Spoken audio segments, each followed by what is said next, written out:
Okay, Programming 12, a final video just to go over, summarize the differences and similarities between the client and server program. I should mention that when you're trying this out, you should run the server first. Always run the server first. The server has to be on in order to start receiving connections. So run the server and then run the client. Very important.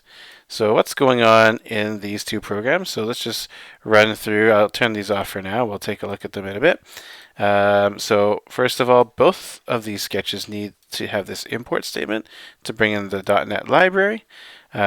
Each one has either a my client variable or a my server variable, and they do similar things. They are the way you interact with the internet is through these objects, these client and server variables. Obviously, the client has the client and the server has the server. These incoming strings are basically text variables. They hold text and they let you read the message that's coming. All the information that's being sent across the internet is text. You might be like, that's not realistic, but it's totally. If you ever go to a website, here's a website, lordbing.net website. Like, what is this website? It's just text. Look, what? View page source. Here's the code for this. It's all text. The whole World Wide Web is text. Everything's text. Guess what? When you make a sweet move in League of Legends or whatever, that move and all those clicks and things are being sent over the internet as text. Everything is text. It's transferring this information, and it's maybe as more efficient as just pure binary numbers at some point, but basically text is absolutely realistic as a way of transferring messages. Totally a realistic way of modeling this. So we start off by, in both of these programs, take a look at the setups. The setups are so similar. We just set up our program for some text stuff and the size. Then we initialize incoming, and those 4 lines of code are exactly the same on both programs. Notice that the only difference is whether we instantiate a client or a server object, and this is where you got to watch out for. In the client, you're going to be specifying the IP address of the server. And in the server, you don't have to do that because the server just sits there waiting for somebody to connect to it. So if you were connecting with another student, then you would want the person who has the server side to host, so to speak, run their program. But they'd have to tell you, the person who is the client, what their IP address is, and then they could type that in here and make it work. So that'd be really fun if you know somebody else who would like to, in your class, in this class, who would like to try that. You could communicate in the Teams chat and see if you can find someone to connect to, and send them a message, which could be hilarious.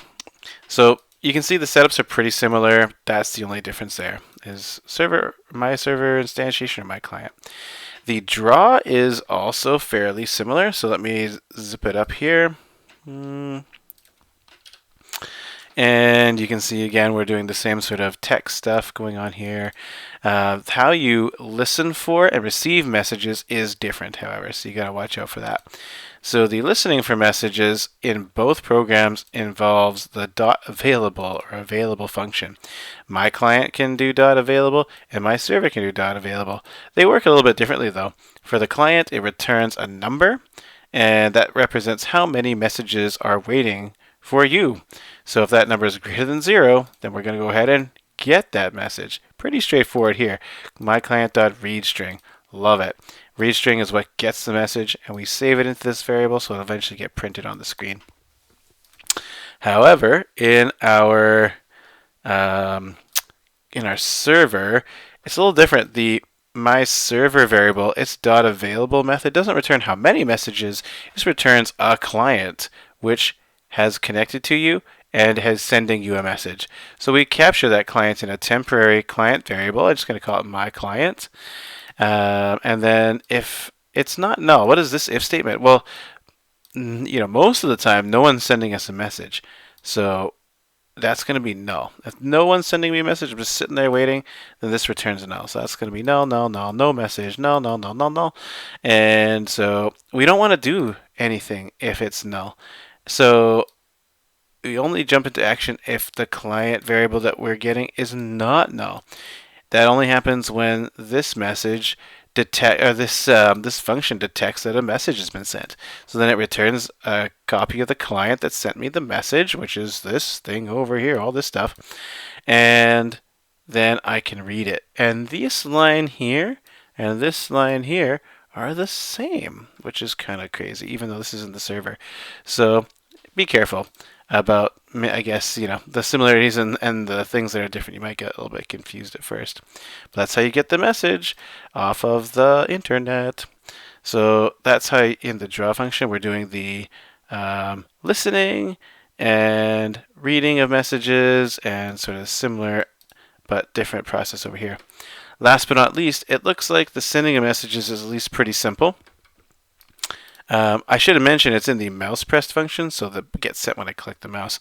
Both of them use the write method, but here it's my client.write, and in the server it's my server.write, and they're both sending a hello message. So there it is. Those are the similarities. A lot is similar.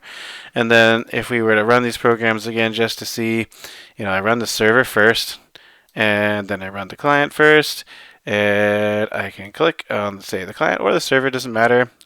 And then that sends the message across the internet, and it receives it over here. Click over here and it receives it over there. And if you want, you could try changing this to something else and experiment with different possibilities of different messages. I think a fun place to go with this would be to connect with another student. How to overcome social distancing, the nerdy edition. Like, this is about as rolling your own chat app is about as nerdy as it gets. So that's cool. So definitely try that out. Maybe it would be fun in a future class to during our scheduled class time on day twos to actually have I'll make a server, and then your client can connect to it and send me messages. I think that'd be super funny and enjoyable. So there you go. Thanks everybody for trying that out. Try to build this program your own. See if you can connect to another student. If you can, if you don't know anybody in the class or just feeling like not like talking to anybody, I totally understand that. This is fine. But you can tinker around with this a bit. Where we're going to go with this next is we're actually going to build in the typing, the clickety-clack, like where you could type a message and press enter and it sends it across to make it an actual chat application. And that's going to be for next class. It'll be built on this. We'll be kind of adding code to this. So have this done. Like, type it up. Make it happen, because next class we're going to expand it. So thanks very much for watching these 4 videos. I hope they were clear. So give me some feedback in Teams or I guess YouTube comments. But I don't know, but maybe don't put it in the YouTube comments. But do tell me if there's things that you want to ask questions about, if you're not sure about, or if you are struggling to get it to work, maybe something's not working, or maybe you just want to say, hey, good job, Mr. Pelche.